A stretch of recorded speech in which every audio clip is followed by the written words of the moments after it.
सुनवाई से जुड़ी हुई अपडेट डिस्कस करेंगे।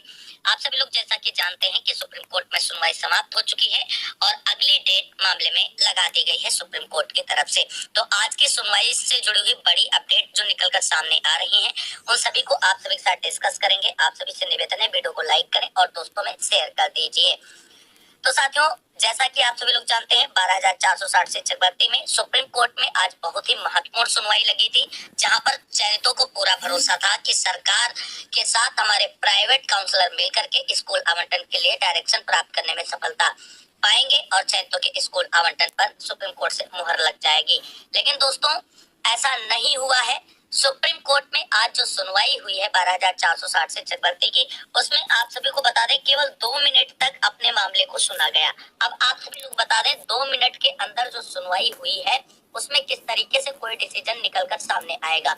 ऐसे ही पिछली सुनवाई हुई, उसमें भी केस को समय नहीं दिया गया सुप्रीम कोर्ट की तरफ से और आज भी समय नहीं दिया गया और अगली डेट दे दी गई है। अब आपको बता दें कुछ पॉइंट जो आज की सुनवाई के इम्पोर्टेंट है उनको समझने का प्रयत्न करें।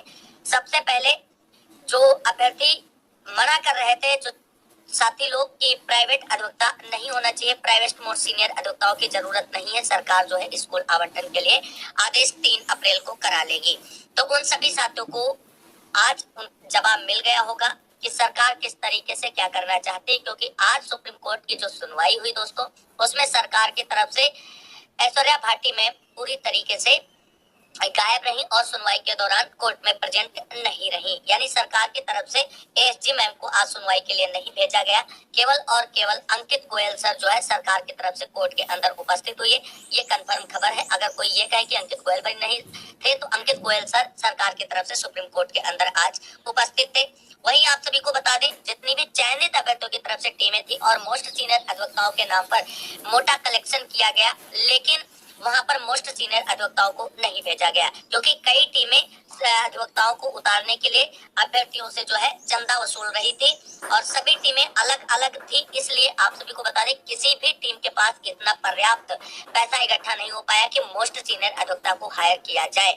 आपको बता दें मोहित एंड द्विवेदी टीम की तरफ से भी मोस्ट सीनियर अधिवक्ता नहीं हायर किए गए, ना ही आरपी श्रीवास्तव की टीम की तरफ से मोस्ट सीनियर अधिवक्ता थे। वहीं आपको बता दें रवि एंड विवेक की टीम की तरफ से भी मीनाक्षी अरोड़ा मैम के नाम पर जो है एक मोटा कलेक्शन करने का प्रयास किया गया और जबकि मीनाक्षी अरोड़ा मैम आज जो है कोर्ट सुनवाई में उपस्थित नजर नहीं आई। हालांकि वहीं आप सभी को बता दें चयनितों की तरफ से भी आज पटवालिया सर कोर्ट में उपस्थित नहीं हुए बहस के लिए।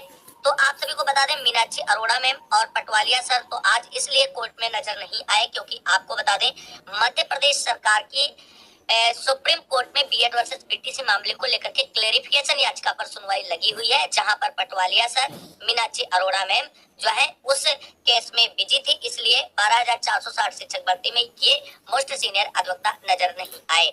वहीं आप सभी को बता दें जो चीजें हम आपको बार बार अवगत कराना चाहते थे वीडियो के माध्यम से, लेकिन वो चीजें आप सभी लोग शायद समझना नहीं चाहते थे कि सारे लोग मिल करके अगर एकजुट होकर के प्रयास करते और एक मोस्ट सीनियर अधिवक्ता होता तो कम से कम आज चीजें कुछ तो सुप्रीम कोर्ट के अंदर वो बोलता, जितना भी समय उसे बोलने के लिए दिया जाता वो कम से कम कुछ तो समझाने का प्रयत्न करता। लेकिन नहीं दोस्तों, हम अपनी अपनी कमाई करेंगे, अपनी अपनी टीम बना करके अलग अलग लड़ेंगे और मोस्ट सीनियर नहीं ले जाएंगे, केस ऐसे ही चलता रहेगा। तो आज आपको हमने वीडियो के माध्यम से बताया था कि 3 अप्रैल की सुनवाई सभी को एक बड़ा सबक दे करके जाएगी और वही हुआ। उनको भी सबक मिला जो ये कह रहे थे कि 3 अप्रैल को सुप्रीम कोर्ट से सरकार स्कूल आवंटन के लिए आदेश करा लेगी और उनको भी सबक मिला जो आपस में लड़ करके अलग अलग केस की पैरवी करने के लिए मोस्ट सीनियर अधिवक्ताओं की उतारने की तैयारी कर रहे थे। किसी भी टीम की तरफ से अब कोई भी क्लेरिफिकेशन आता है वो केवल और केवल एक झूठा सांत्वना आप सभी के लिए होगा और चीजें आप सभी लोगों को पहले जब एकजुट होकर के करनी थी तब आपने नहीं किया। अब आप केवल और केवल अगर रोना रो रहे हैं, चाहे जो भी टीम हो वो कहीं ना कहीं अब पछतावे के सिवाय और कुछ नहीं कर सकती और 5,000 जो साथी चयनित है, जिनके हाथ में नियुक्ति पत्र है, उनको केवल और केवल निराशा लगी है। तो सिर्फ और सिर्फ ये आपसी मतभेद और अलग अलग जो लड़ने की चुल आप में मची थी, उसकी वजह से ये निराशा हाथ लगी है। अन्यथा आज कुछ अच्छा जरूर होता स्कूल आवंटन के लिए। तो दोस्तों आप सभी को बता दें, आज जिस बात का डर था वही हुआ है। सुप्रीम कोर्ट के अंदर 12,460 शिक्षक भर्ती मामले में किसी भी तरफ से कोई मोस्ट सीनियर अधिवक्ता प्रेजेंट नहीं हुआ और 2 मिनट की सुनवाई के दौरान सिर्फ और सिर्फ आप एक तरीके से ये समझिए कि अगली डेट जो है वो ले ली गई। हालांकि अंकित गोयल सर की तरफ से कुछ प्रयास किया गया, लेकिन चीजें उतनी प्रभावशाली नहीं हो पाई जितनी ऐश्वर्या भाटी मैम के उपस्थित होते प्रभावशाली होती।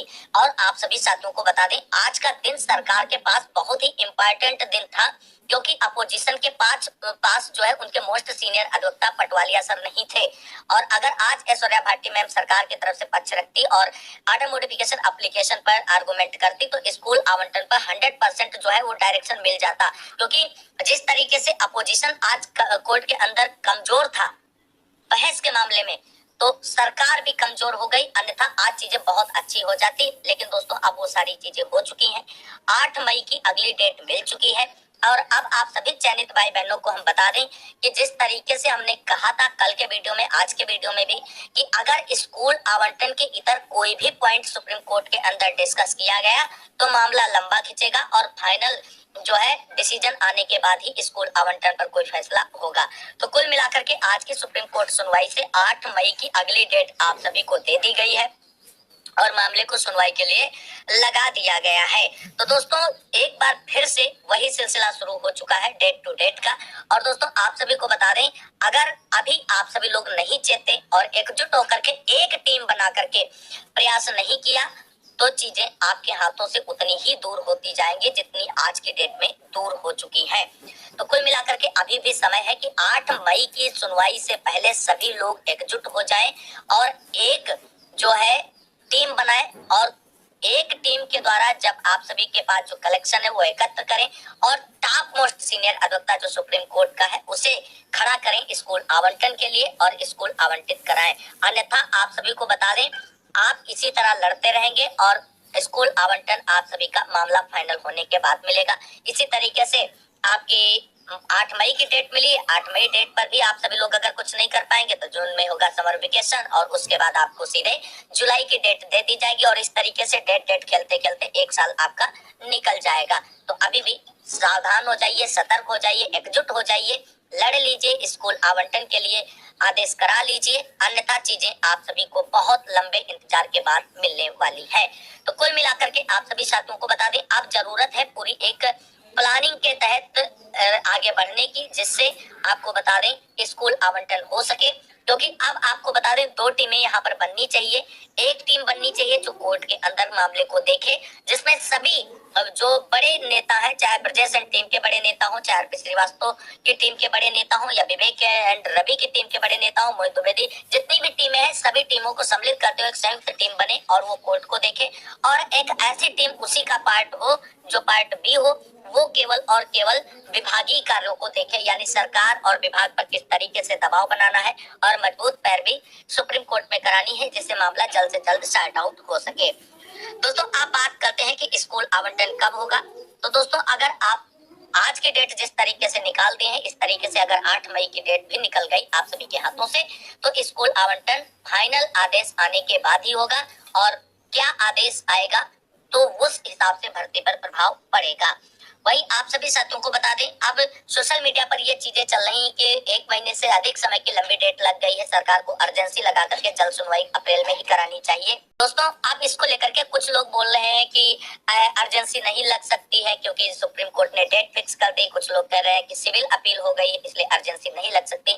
दोस्तों आप सभी को बिल्कुल क्लियर कट बता दें, अर्जेंसी लग सकती है, लेकिन केवल और केवल अर्जेंसी सरकार की तरफ से लगाई जा सकती है, या तो जो अपोजिशन आपका मेन है जैसे अर्चना राय है उनकी तरफ से जो है अर्जेंसी फाइल करते हुए जल्द सुनवाई कराई जा सकती है।